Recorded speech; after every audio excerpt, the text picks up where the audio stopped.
Hi guys, magandang madaling araw sa inyo lahat. Tara, ngayon kain po tayo. Oo, kulang. Maghapunan po tayo guys ng bread. Tsaka, magmukbang tayo. Bago lang itong nabili kong bread. Nagpabili. Then, nag-ano po ako ng ubas. Tatamad ako magluto eh. Hindi naman sa tinatamad magluto. Kasi paano lulutuin? Puro manok. Nakakasawa. Piso lang to guys. Kumaga dito ba 1 dirham. Ito yung bread oh. Ibang bread naman to siya ngayon. Diba? Kumbaga sa Pilipinas sa piso nasa 15. Yan. 15 pesos. Ito lang ang pagkain ko ngayon.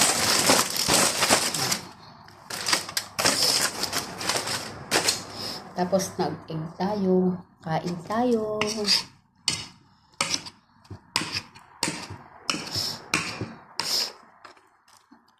Bukas na ako babawi ng kanin. Kasi magluluto ako ng corned beef bukas.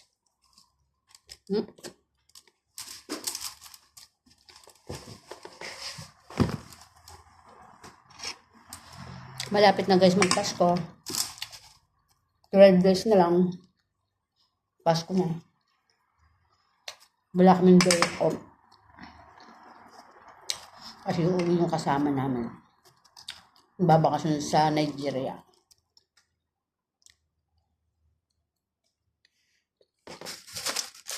Kaya, pasok.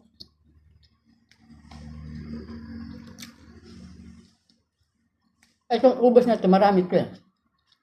Binigay lang sa akin. Dahil pa yung sa rep.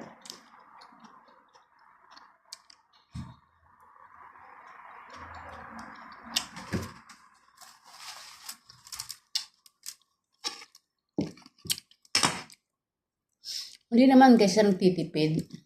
Kasi kung magluluto na naman ako ng manok, nakakasawa na. Baka naman lumipad na ako. Wala kasi ibang maluto.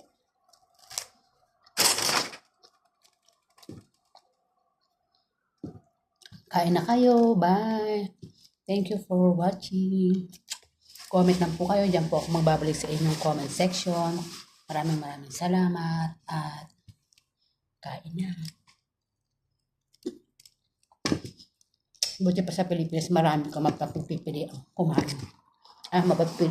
Mapapagpili ang ulam. Ito hindi.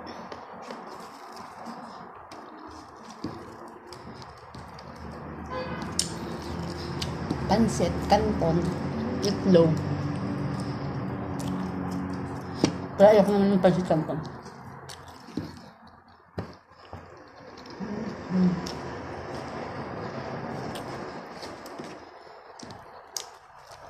Apat na ito ko niluto ko.